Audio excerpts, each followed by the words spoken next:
So the U.S. carrying out these strikes against Hezbollah targets, these Iranian proxies in Iraq, stirring up new fears the hostilities may spread. If anything else, they're not damping down. And General Jack Keane's here on that. General, nice to see you and good morning to you. We had to do something, right?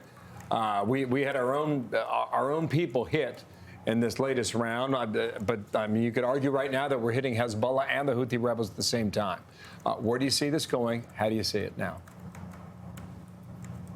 Yeah, well, certainly responding in kind was the right thing to do.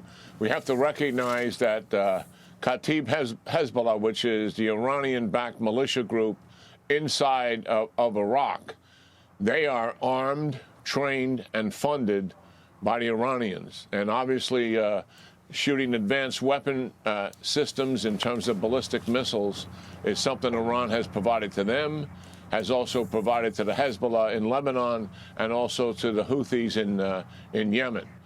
So I applaud the administration for doing something about it, certainly, and trying to take out the capabilities that Kataib Hezbollah has, much as we're doing the same thing with the Houthis.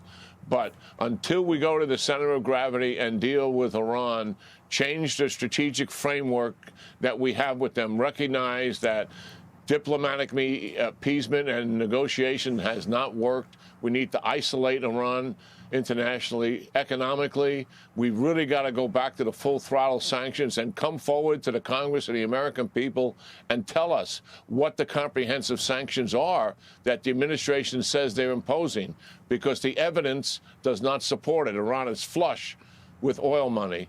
And the third thing is we have to deal with Iran militarily. Limited, measured attacks, certainly against the IRGC, training centers, bases, leaders. And also, I think with the Israelis, we need to continue the espionage and sabotage programs that were so successful in the summer of 2020 when they took down the Natanz facility in terms of its advanced centrifuges and set the program back 9 months to a year. We need to reset comprehensively to deal with Iran and recognize that the expansion of the war, Bill, is being driven by Iran in directing their proxies to do that very same thing. Yeah, one of the many things on the list during this election cycle. When you think about it, how many things can this administration straighten out in the next 10 months? And do they have the right team to do it? It's a fair question to be asked going forward.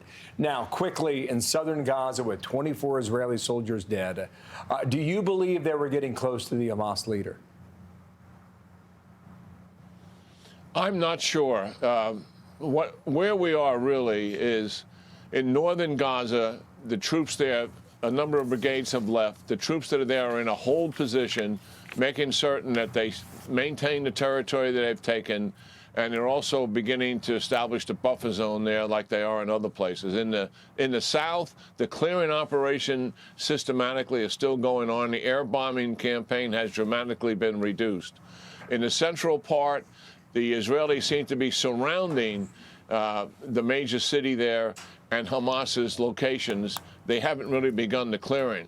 Down in the south, where all the people are focused, and I think the leaders are there, as well as the hostages, I'm not convinced the Israelis have made up their mind whether they're going to go into Rafah or not, given the civilian population there. They have to be reassessing their strategy, Bill, in terms of, is it still realistic to be able to destroy Hamas, given the subterranean challenges they have, given the presence of the hostages that are still likely in the hands of Hamas. And listen, look, they're not going to give these hostages up.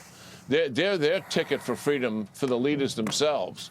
And that's the reality of what we're dealing with. This is a much more difficult challenge, I think, than what IDF initially thought it was going to be. Wow. General, thank you. Important topics all around. We'll bring you back real soon. Thank you for your time, Jack Keane. I'm Steve Doocy. I'm Brian Kilmeade. And I'm Ainsley Earhart. And click here to subscribe to the Fox News YouTube page to catch our hottest interviews and most compelling analysis.